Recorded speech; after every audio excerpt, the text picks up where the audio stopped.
Good afternoon, everyone, and welcome. We're glad to have you today.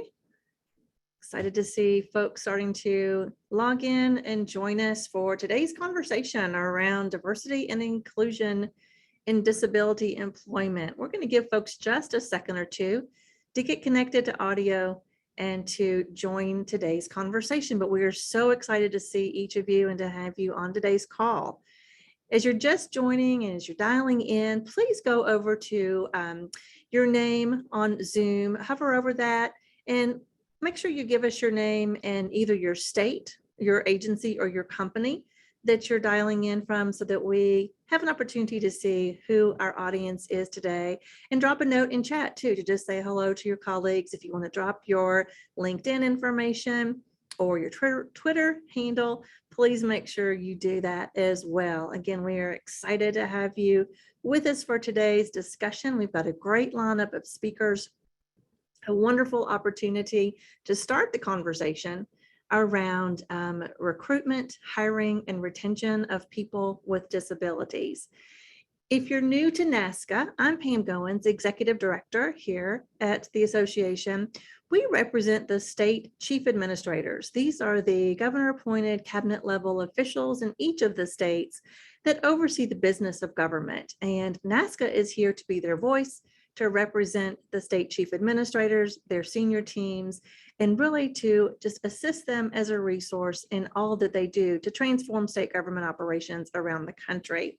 And we're excited today to have the State Exchange on Employment and Disability, or SEED, with us, along with several of our state members who are going to share some of their journey around becoming model employers, state employers of choice, and really looking at different programs to ensure that people with disabilities have equitable and immersive opportunities to be in the hiring process in state government.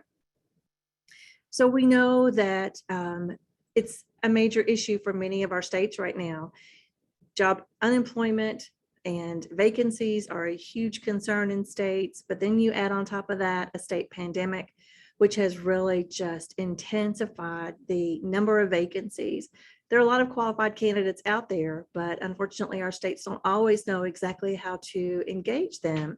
So we're going to talk today about how we ensure people with disabilities have that opportunity, how our states can go about utilizing different innovative programs and opportunities to engage them in that process. So let me introduce our speakers today. We have a wonderful group that will be bringing a wealth of expertise to today's conversation. We have Katia Albanese, and she's the project director for SEED. We also have Rachel McGreevy, who is the state outreach advisor with SEED as well. Joe Xavier, who's the director of the California Department of Rehabilitation. We have Sunday Wright, who is the HR administrator with Diversity, Access, and Belonging with the Office of People, Performance, and Culture at the state of Tennessee. Sunday, I don't want to see your business card. That is a mouthful. We have Emily Elliott, who's the director at the Virginia Department of Human Resource Management. David Leon, the deputy director of workforce programs for the Department of Aging and Rehabilitative Services with the Commonwealth of Virginia. And also Bobby Silverstein, who is both the policy counsel at SEED and also with Powers, Pyle, Sutter, and Verville.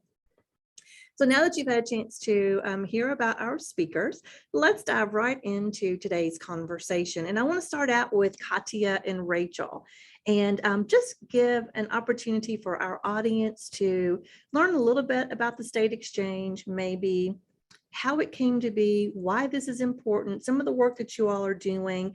And again, just as I said in my opening, we know how vital state governments are to creating that strong workforce. And often they are the largest employers in any state. So we do know those qualified candidates exist, but not all of our states really know how to get them engaged. So Katia, let me start with you. Tell me a little bit about maybe the impetus behind SEED and some of the work that you all are doing with the U.S. Department of Labor and also with ODEP. Great. Thank you so much, Pam. And thank you everyone for joining us today. Again, my name is Katia Albanese and I am the project director for SEED. And SEED is an acronym for State Exchange on Employment and Disability. It's an initiative that's funded out of the U.S. Department of Labor's Office of Disability Employment Policy, and started a few years back. Maybe now I think we're going on year 6. So a young initiative in federal years. And really the basis behind it, the driver behind it was to leverage federal resources to help states and localities in implementing policies that are inclusive to people with disabilities and specific to workforce policy, to help remove barriers to employment for people with disabilities in the states. Because the reality is that, there is federal policy, but so much is really done at that state and local level. And it's important that, that DOL felt that they could share information, research, and just like I said, leverage federal resources to get information to states so that they can make policies for their specific and unique constituencies. And for those of you that are not aware, ODEP is a small non-regulatory agency within the U.S. Department of Labor with a mission to increase the workplace success of people with disabilities. SEED is truly unique. It's one of, if not the only, federal, state, local collaboration that works with states in this way on inclusive workforce policy around the employment of people with disabilities, and focused on really strengthening their economies, so your state economies in that process. And simply put, SEED really is an educator. We act as an education and outreach initiative and a hands-on policy guide to state policymakers and agencies and really implementers, but really on the policy level. We offer background on disability employment related policy practices. We show states where inclusion intersects with their own policy agenda. And if needed, we help states shape their own effective policies and put them into practice. What's really important to note that I wanted to share about our initiative is that it's not the federal government telling states what to do, but it's, as I've already said, it's leveraging those federal resources to support customized policy solutions for each state's individual constituencies and unique constituencies to meet each state's policy priorities, but with the common goal of removing barriers and improving employment opportunities for people with disabilities. I also wanted to mention, SEED's work is cross-disability in focus. And what that means is we work to improve employment opportunities and outcomes for people with all types of disabilities. So whether born with or acquired, whether physical, developmental, or mental health condition, whether visible or invisible. And this, of course, includes our nation's disabled veterans, and it also includes the many Americans who have acquired a disability due to COVID-19. A couple of other quick notes for you in understanding our initiative. Our goal for SEED has always been to promote disability as part of diversity. And people with disabilities are a significant part of every underserved community, and disability really is a diversity lens that crosses all others, race, gender, ethnicity, etc. And we also, and for you all that, if you're not familiar, we know that 1 in 5 working age Americans has a disability. And we're now seeing rates of about 1 in 4 who have had COVID and may be experiencing long COVID related disabilities, things like brain fog and intense fatigue. And this is a large, part of our population. It's 12.4% of our working age Americans, and that's a lot of people in their prime employment age. And we're also fortunately dealing with a labor participation rate for people with disabilities at right now in February 2022 around 36.6%, where people without disabilities have a labor participation rate of 76.9%. So that's a 40% gap. And when Pam, you mentioned labor shortages, worker shortages, that's a large amount of people that potentially could be participating in the labor force and part of that, helping to resolve part of that worker shortage. With that, I'll turn it over to Rachel. Oh, I think you have a question for Rachel, sorry. No, thank you, Katya, so much. That's so helpful. That's a good foundation. A couple of points I just wanted to bring out, and then a quick question back to you, Katya. You know, we're hearing from the state chief administrators, especially over the last 2 years with the pandemic, we're seeing such a rise in the mental health and wellness of employees, the change in going to a remote culture or a hybrid culture, and it's just becoming ever more apparent. Not that it probably shouldn't have been in the past, but now it's more at the forefront. So I'm so thrilled to hear you mention that specifically, and that SEED is taking concrete action to work with those individuals as well. Katya, do you mind just mentioning some of the other partners besides NASCA that you have in the exchange? I can take that one. Sure, but Rachel, go ahead. Can you hear me okay? It's Rachel McGreevy, Yeah. and I wanted to share a little bit more about the SEED model, which includes working with partner organizations like NASCA, engaging directly with NASCA members in convenings such as this allows us to learn about the priorities in your states and how SEED may best provide support and assistance. Your role as leaders in the operation of state government is critical to our work in disability employment policy because it helps us understand how states as employers may implement policies that increase equity in employment. And so to that end, SEED is really grateful for this opportunity.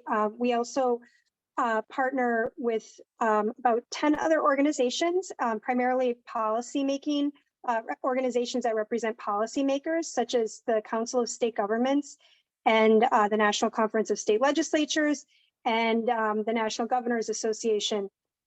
SEED really relies on our partners to provide the information so that our project can be responsive and successful in supporting your priorities.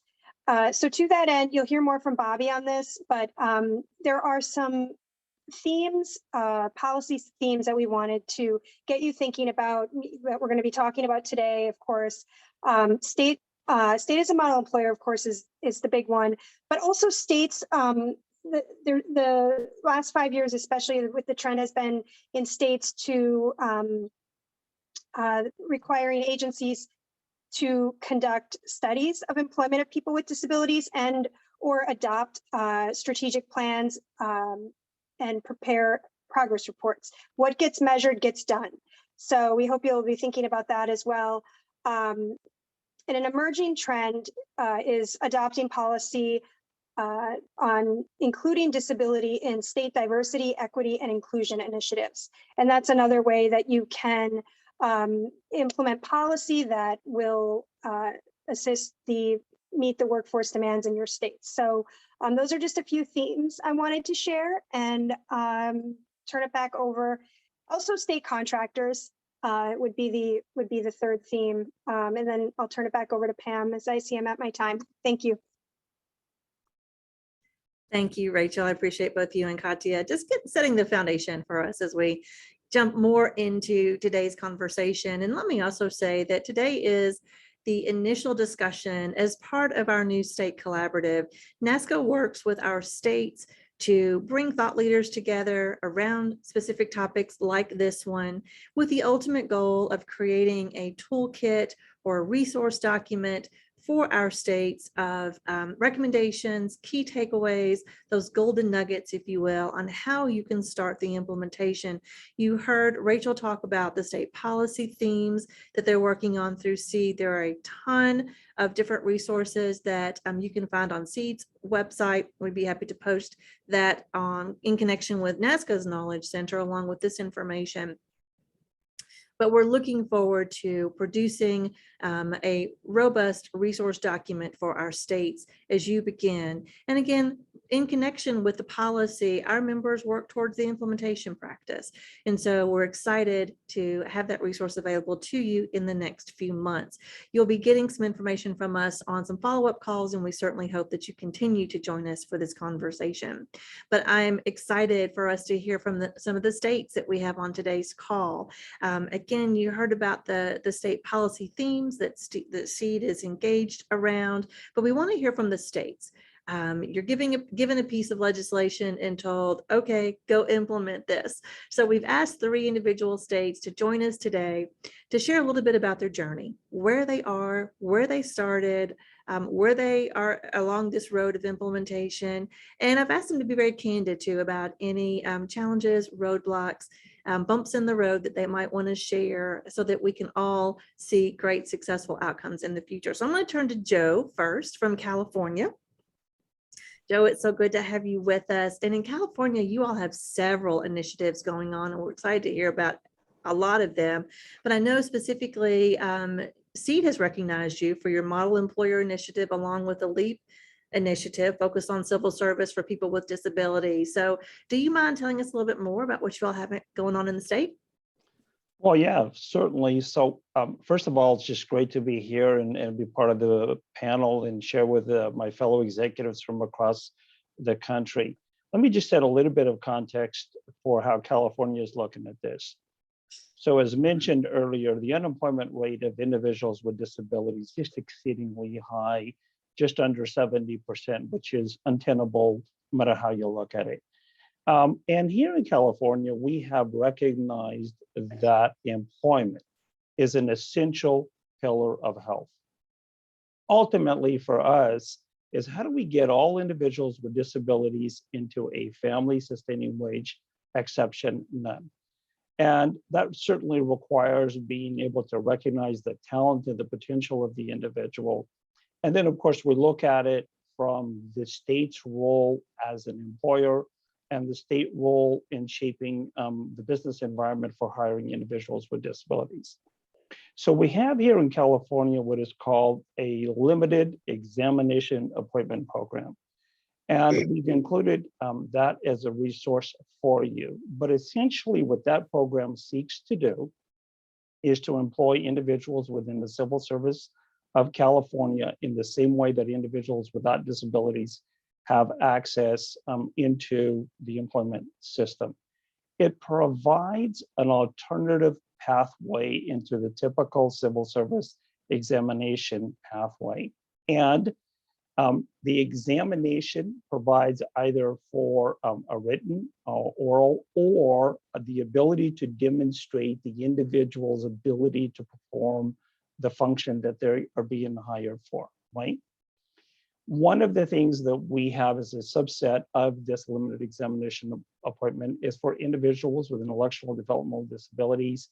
They actually can conduct a 512-hour paid internship in a position where they can demonstrate that skill, be eligible for a LEAP appointment, and then move off into permanent civil service.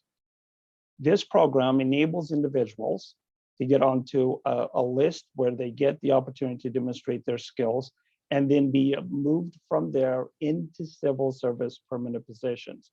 So a hiring manager can specifically target a list of individuals who are on the LEAP program so they can bring them into their workforce, right?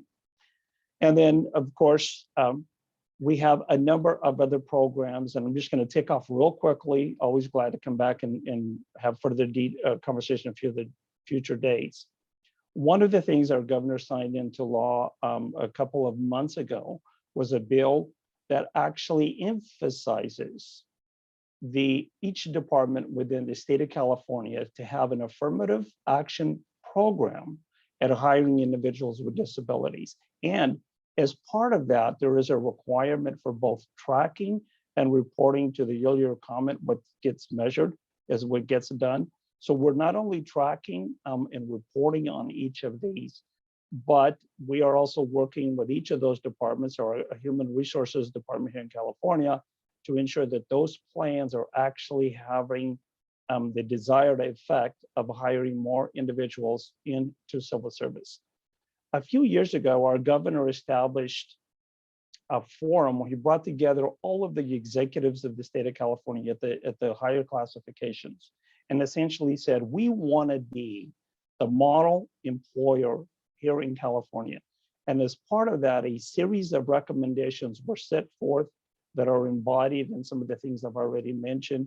And it really has shaped how we are doing hiring of individuals here in California. More recently, our Health and Human Services Agency has published a playbook that provides a series of principles and a series of strategies that enable the departments within the agency and frankly, the whole of state to have as a playbook in hiring people with disabilities, frankly, leaned into some unprecedented leadership in really saying we want to intentionally have a workforce that represents the communities that we serve, and that must include individuals with disabilities. One of the other things that we are doing, working with business, and keep in mind that when we say business, we're essentially talking everybody that hires, that is many of you, if not all of you on this webinar, and that is to shift the mindset that hiring an individual with a disability who I am, myself, I happen to be blind, is a noble good, to hiring individuals with disabilities is a market imperative. It's a way to ensure that our programs and our services, our goods and products that we provide are really usable and useful and reflective the community. We also have a number of other things, such as a piece of legislation that ended subminimum wage here in California. And it really is helping to get individuals with disabilities into the competitive integrated employment. And then finally, what I'll point to is two quick things. One is here at the Department of Rehabilitation, we established a program that enables an individual to come into our department through either voluntary and or paid internships, develop this skill, we help them move into permanent employment, and we backfill that with an individual with disability. And then finally, the other thing that we're doing here in California is looking at registered apprenticeships as a pathway into civil service. And so that provides that earn and learn that we're all familiar with that comes from apprenticeships. And it really helps the individual to gain the skill set while they're earning to get into the civil service process. And so we are at work to align both the apprenticeship and the civil service pathways so that individuals with disabilities have a more readily accessible way of getting into civil service jobs. I know there's a lot of information. We shared a number of resources with you, providing some overview. I'm always glad to have further conversation on any of those fronts. And so Pam, I'll stop here. Thank you, Joe. That was very comprehensive. I appreciate that. And I will just tell those that are on the call, if you haven't had a chance, definitely check out the playbook that Joe mentioned. I had a chance to review that, and it's chock full of great strategies. So we're excited. And I appreciate you mentioning the apprenticeships too. What a wonderful opportunity to move folks into the civil service. So thank you, Joe, so much. Sunny, let me bring you on the screen if we can at the moment. And I know in Tennessee, you're also implementing some legislation around state as model employer. And you're a little bit earlier in your efforts than some of the other states on the call today, but we're excited to maybe hear how you're approaching that. I know you were given a piece of legislation that was carried by Senator Duncan Massey there in Tennessee, and she obviously carried that very effectively with some great information. But what was your all's approach? How are things going there in Tennessee? Yes, as you stated, we're a little bit newer in our efforts than California. June of 2021 was when we received the responsibility in the Department of Human Resources for implementing the state as a model employer program for the state of Tennessee. In October of 21, we were able to hire a director for the same program. So that is good news. Immediately, we identified the need to update our human resource information system. We were not capturing or associating this disability status with individual employees. So we quickly realized that it will be hard to track the advancement and retention of individuals with disabilities if we don't tie it to an employee ID. Previously, we were capturing it through our EEO or affirmative action planning efforts, which was a survey one time a year. So we were able to also capture that baseline information because, as you mentioned, what gets measured gets done. So we were able to capture that baseline information to see if our efforts are becoming effective. And we captured that in October of 21. In December of 21, we launched an employee experience survey, and that employee experience survey focused on any barriers. So we sent it out to all state employees, and it asked questions about any barriers faced in the application, interview, and overall employment of individuals with disabilities. We had over 9,500 respondents, which was more than we expected, and we were very excited about that. If you answered that yes, you had a disability, you got the full survey. If you answered that you did not have a disability, then you got a shortened survey, which was only about 4 or 5 questions, just asking some general accessibility questions.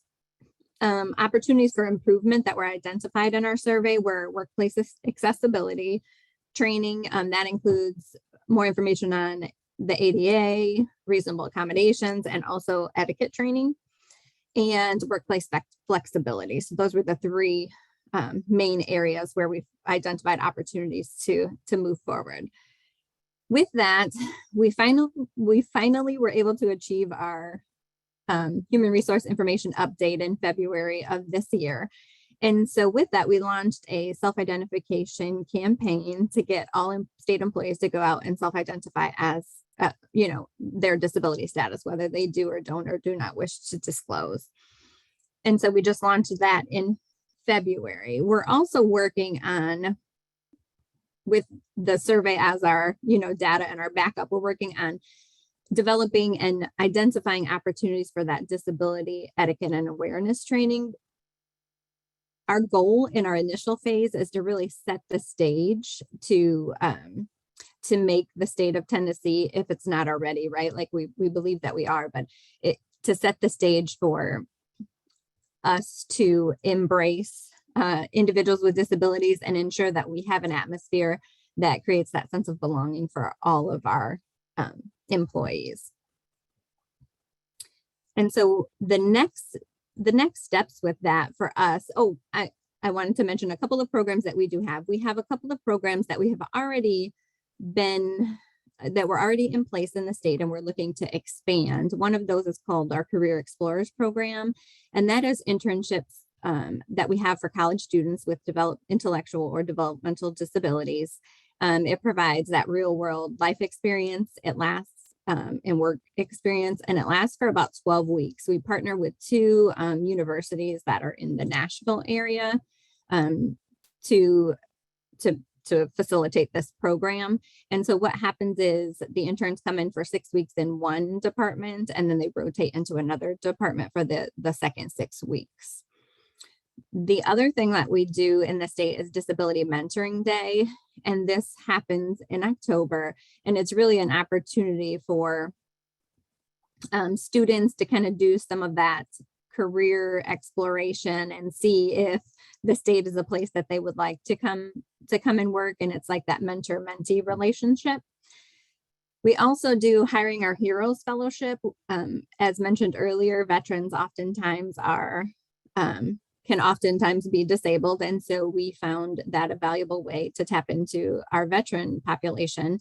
It's an internship that goes through the company Hiring Our Heroes, that is for 3 months.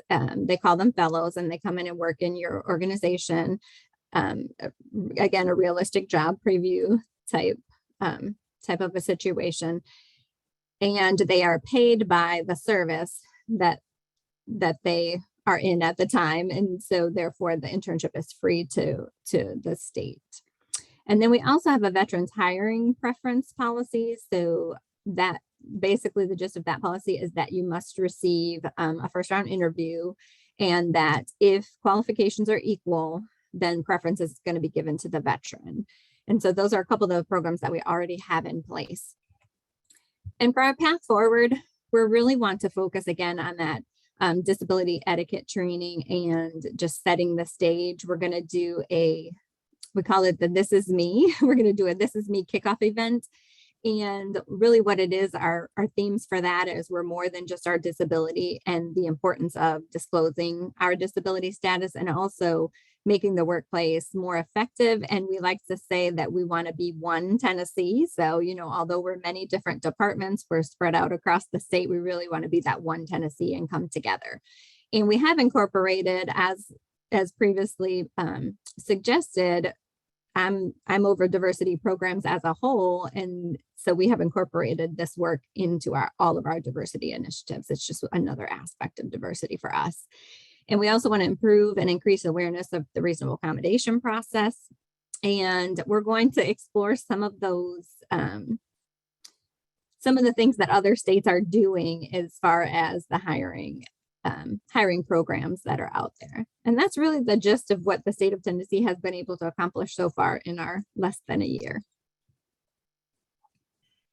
Thanks, Cindy. That is a lot of work in less than a year. Let me ask you a quick follow-up question.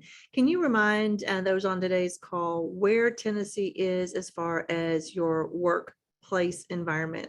Are you back in the office 100%, some version of hybrid, remote? And how has that played into your conversation around the workplace accommodations? So we are a hybrid. So it depends. It's highly dependent upon department. I work in Department of Human Resources, and the majority of us are still working remotely, but each agency is a little bit different in that. We had in our survey, I'm glad that you mentioned that, because one of the things that was a positive was our remote work capabilities and the fact that that has continued and it has made work more accessible to many people within the state. So that was a positive. And so we do plan to continue a hybrid approach to remote work. Thank you so much for sharing what's happening there in Tennessee. So let's now turn to Virginia and hearing from Emily and David as to what's happening there. There's a theme here as far as state policy and, you all being handed a piece of legislation. I know you all were working around House Bill 2140, which established the alternative application process really to bolster the employment of people with disabilities, specifically in state government. And as we can tell, we've got multiple departments, which is exciting that you all are collaborating on this effort. So Emily, let me start with you, and then you and David can share what's happening there in the Commonwealth. Yeah, that's great. So thanks for allowing David and I to share. We have a lot of things happening in the Commonwealth of Virginia. To speak about House Bill 2140, I have to actually step back a little bit and share that the Commonwealth really started to put a spotlight and focus on employing individuals with disabilities in state government back in 2017. So at that time, the Code of Virginia was amended, and we actually established a goal to increase by 5% the level of employment of individuals with disabilities. And that's over the 5-year period that follows. So we've got one more year into that goal. So that piece of legislation also included the requirement for every executive branch agency to develop and actually submit annually an employment opportunity plan, as well as a statement of commitment that both focused on employment for individuals with disabilities. And in turn, DHRM receives those plans, and we are required to annually report to the governor and General Assembly. And I share that because I've heard a couple of times now, what gets measured gets done. And I think that certainly does, that annual report that we do certainly contributes to that, getting that goal accomplished as well. This earlier change, I think, set the pathway for the Department of HR Management to really be a champion for a culture that provides for disability inclusion within our workforce. Well, one early challenge, and I think this is similar, I think, to what I just heard in Tennessee, is to realize that this new legislation, we had to actually come up with data about their benchmark for employment of individuals with disabilities. And I really do think it's fair to say that this is an area that we continue to struggle with a bit. We too started a campaign to have employees to voluntarily self-identify as an individual with disability. I am pleased to share we are seeing results of that. We are starting to see what we think is better data but I still do feel like this is an area of complexibility and a little bit of underreporting. So this is something that we're continuing to hopefully focus on going forward. So that gets us to House Bill 2140. It was enacted, and as such, the Department of HR Management was mandated to establish an alternate hiring process for individuals with disabilities. We're now focused on ensuring that individuals with disabilities have access to decision makers who make hiring decisions.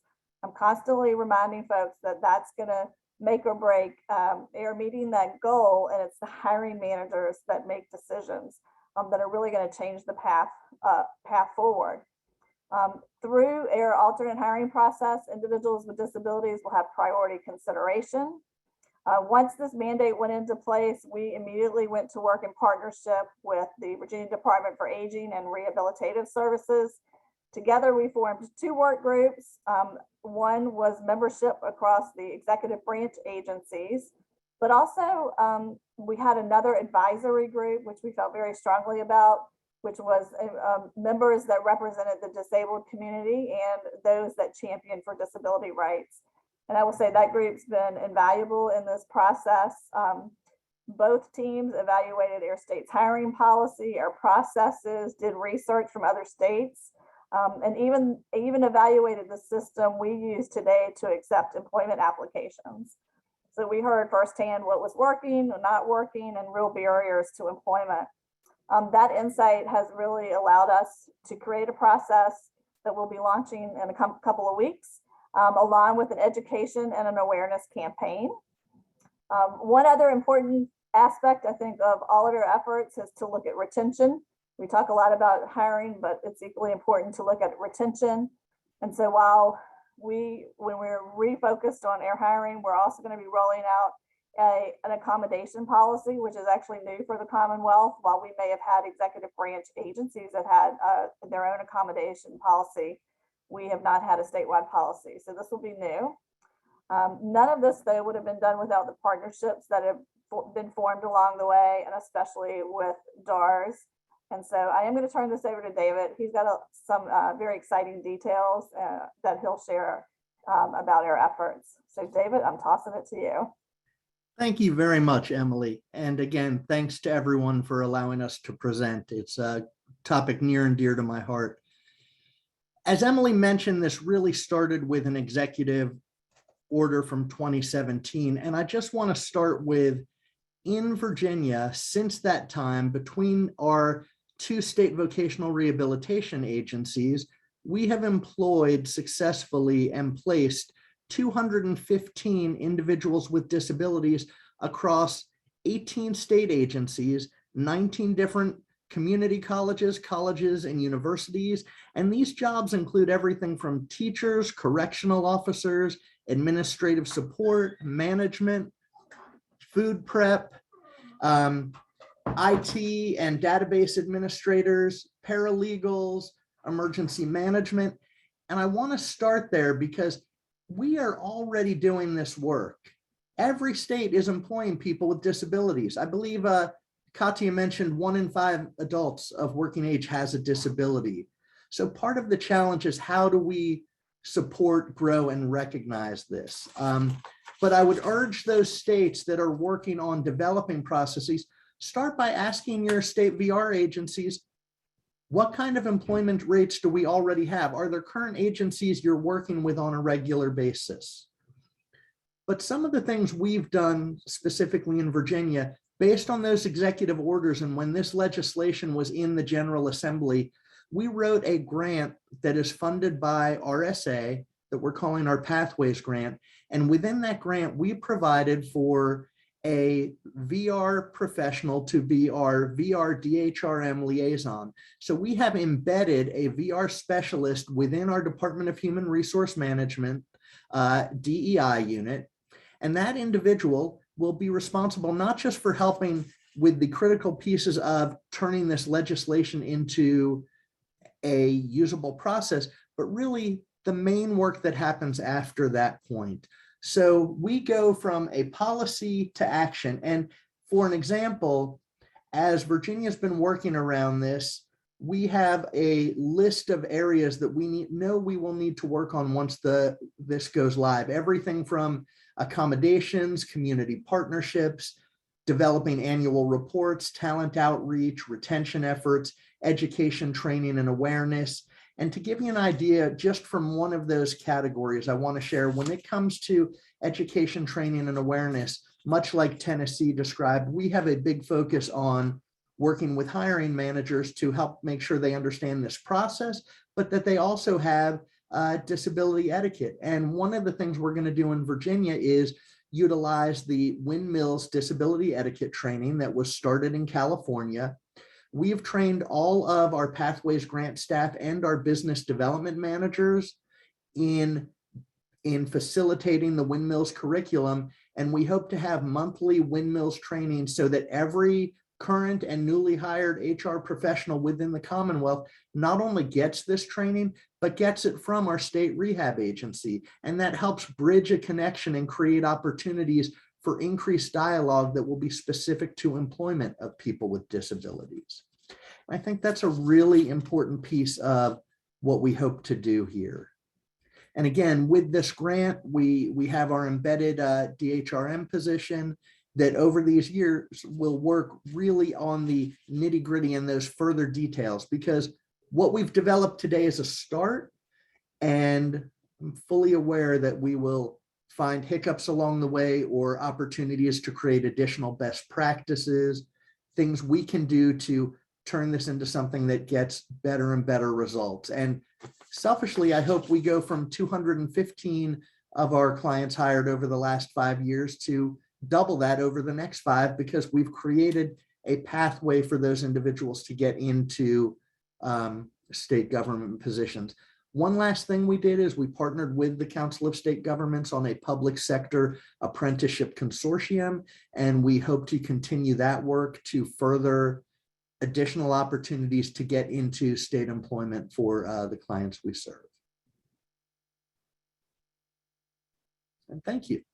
No, that's exciting news coming out of the Commonwealth. And again, we appreciate and want to follow everything that you all are doing. And David, you mentioned something about the training, and that is ever so critical that we're training across the HR professional timeline and criterion. So I appreciate you sharing that. And thanks to all of our speakers.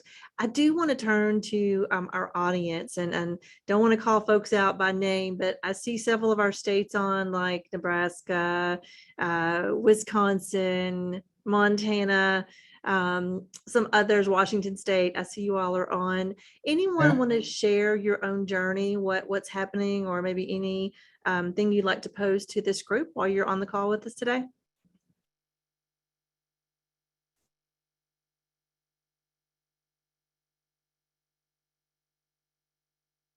You're all going to be quiet today.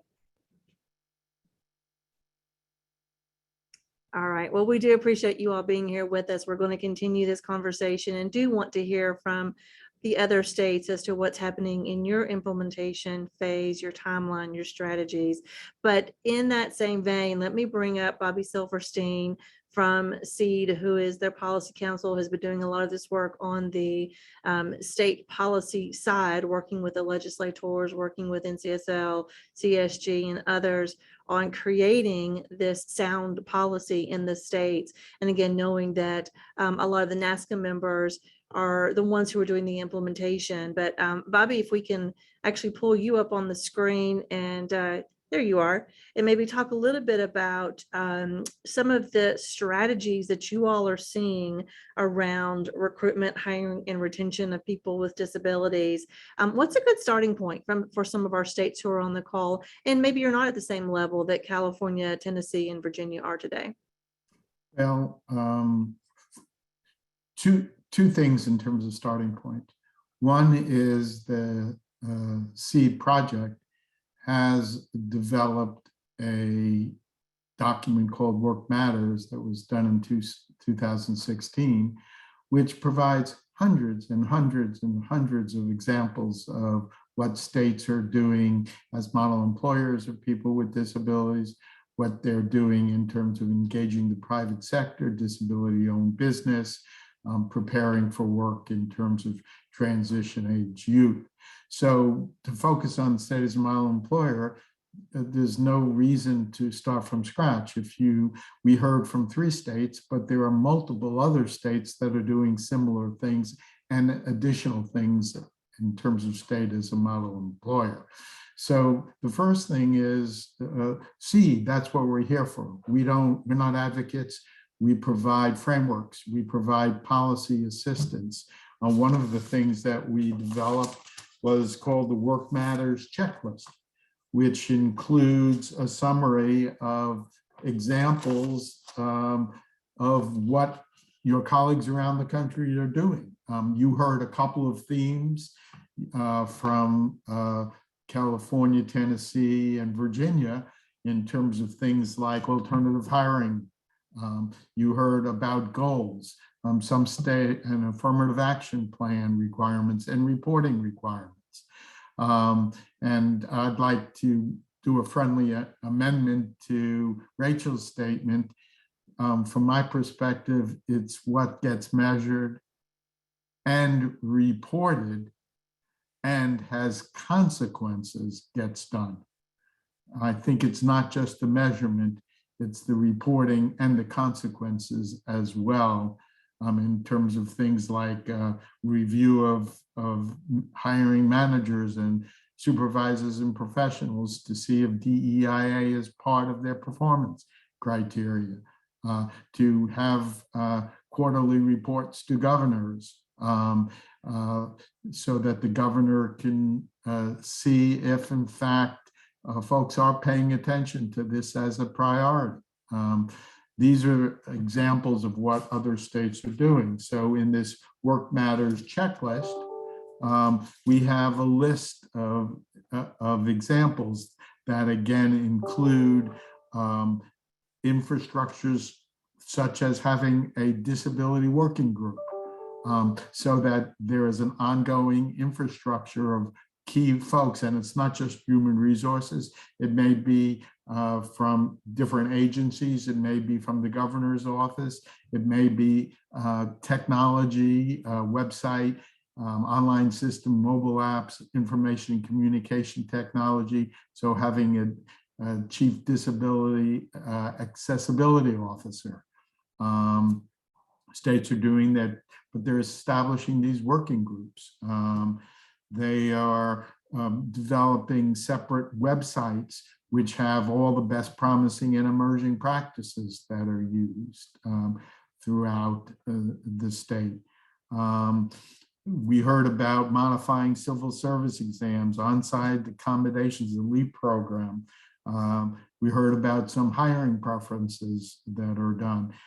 State of Vermont has mandatory interviews of people with disabilities, not just those with disabled vets. There are states, Massachusetts and Minnesota, have established centralized accommodation funds so that the hiring official can hire the most qualified person and doesn't have to worry about whether the accommodation is coming out of the budget of the individual program operating component. There is California and Colorado are cutting edge in terms of requiring website accessibility requirements consistent with web content accessibility guides. It's called WCAG, and 2.1, the state of the art in the country and the world. California and Colorado are taking lead in that regard. Delaware has stay at work, return to work, assigned person to help state agencies to develop best promising practices so that somebody who becomes ill or injured on the job keeps attached to the work, because we know from research that if somebody gets ill or injured and doesn't stay attached after 30, 40 days, the likelihood is they're not going to be working. And we also heard about the disability awareness training and etiquette programs. Several states have developed programs for personal assistance services, those with very significant disabilities who without help in toileting and and clothing and eating can't work. So they have recognized that for a limited number of folks and provide programs. So that's just an example. Again, what SEED does is we gather, and we have looked at and have data as of December 31st of 2021 in terms of new programs that have passed. In January, New Jersey enacted alternative legislation, alternative application process for people with disabilities, and state as a model employer legislation. And that's what we try to do. We also do a gap analysis and help states look at what they have and what other states are doing, and share that information. But there's another resource that I want to share with you. It's called EARN, the Employee Assistance Resource Network on Disability Inclusion. Ask EARN, ASKEARN.org. And what they have is best promising and emerging practices for the private sector, as well as the federal government. And shortly, in the next couple of months, they will have a new section on their website for state as an employer, where they will have resources again on best promising and emerging practices for recruiting, hiring, retaining, advancing people with disabilities. But in the meantime, you might want to go to the section for federal government, because heck, it's very similar to what you're doing. And there are all kinds of guidelines or best practices on self-identification, on what they call Schedule A, which is equivalent or similar to the LEAP program and the alternative program that Virginia is establishing. They have all kinds of examples of practical practices with respect to all of these issues. And again, right now, the federal would be a perfect place to review, but in the next couple of months, there will be something specifically for state agencies. Thank you. Thanks, Bobby. That really helps us get started as we're starting to think about what those strategies look like. And again, as part of this state collaborative, we want to bring our states together, our NASCA members, to the table to say, really, what are we doing? How can we improve? How can we have more robust implementation with fidelity to the legislation? And we're going to be focusing on states as model employers as we move forward. So thank you for some of those strategies. Well, we're coming near to the end of our time together, but I want to bring all of our speakers back up on the screen if we can. Have everyone get your cameras back on, unmute really quickly. And what I want to ask you to do is just share your one takeaway. So again, we've got several states on the call today in very, very different phases of their own implementation, but what might you give as your golden nugget from today's conversation as they're starting to go back and work with their state teams? I'm going to start off with Katya, Rachel, then Joe, then we'll go around through the rest of our speakers. So Katya. Sorry, thanks, Pam. I just wanted to reinforce that, as Bobby mentioned, you do not need to reinvent the wheel. And our initiative and collaboration with NASCA is here to help you with implementing your policies and programs around employment of people with disabilities. And in a time where each state is dealing with significant workforce shortages, this is an awesome opportunity to fill those gaps with people with disabilities and allow them to be part of your solution. But we know that doing so may need some support in your efforts, and we're happy to help with that. Rachel.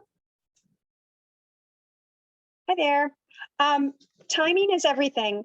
I know from SEED has had the pleasure of working with Tennessee and Virginia over the years, and it takes a while to see some of these policies be enacted, but keep the faith and keep partnering with SEED and organizations like NASCA, and it is highly encouraging. And I just want to thank everyone for joining today. Joe, how about you? What's your tip or takeaway? Well, lots of tools, lots of resources, but I have a different message for you. This is the right time, and you are the right person. And it's your leadership that can make this happen and make that difference. Go lead. Love that message, Joe. Thank you so much. Sunday, how about you? I think my tip is to reach out to all of your departments or agencies or whatever you call them in your state, but reach out to them and find out what's already happening, because there's a lot, at least in the state of Tennessee, there was a lot already happening. And so partnering with those individuals was a great first step to move in the right direction. Fantastic. Emily, and then David. Yeah, I hate to sound redundant, but it's that whole partnering. I mean, that is my word. I mean, and you see that in the partnership that David and I have with air agencies, but also, you know, that advisory group that we set up with the community representatives. I think that's key and critical as well. And I would just add, we have a tremendous opportunity at the state level to create opportunities and model a way to increase employment for individuals with disabilities that can be taken down to the county government, city government level. And when Joe talked about that unemployment rate earlier, we have a wonderful opportunity to not only make a dent at our level, but be the example and be able to provide that technical assistance for even more opportunities down the road. So very, very true. Bobby, I'm going to let you wrap us up with our key takeaways today. Okay, well, the first one is a repeat of what Kati said. We're a resource. We can tell you how to steal and borrow from your colleagues. You don't have to do the research, call us. The second thing is, and I learned this as part of the Work Matters task force, don't hire people with disabilities because it's required by law. Don't hire people with disabilities because it's the right thing to do. Hire people with disabilities because it will make your agency better. It is the business case is the reason. Hire qualified people who happen to have disabilities. And it could be like FDR, it's their disability that makes them who they are. There is no better way to close out today's conversation with exactly what you just said, Bobby. And I'll echo what everyone has put in the chat as well. Collaboration is key. Partnership across departments and across your states, also very, very vital as well. We're here as a resource at NASCA, definitely leaning heavy into the SEED team and all of the other external partners along with NASCA. So we're excited to be able to provide this to you. Stay tuned for the next conversation. It's going to be in the afternoon of April 5th. We'll be reaching out to you with some more information on that as we continue the conversation around the state collaborative, and diversity and inclusion and disability employment will be producing this toolkit, and we hope that you'll be joining us along the way as we have this conversation. I want to thank our speakers today. Thank you everyone for joining us, giving of your time to be here. Thank you for attending, for being very conversational and engaging in the chat with us. This will be recorded and posted to our Knowledge Center along with several of the state resources that you've heard about today. You can go to nasca.org, pull up our Knowledge Center, and you'll find all that information in the next few days. So again, thank you to everyone for joining us. We appreciate you being here at NASCA, and we will see you for the next call on April the 5th. See you soon.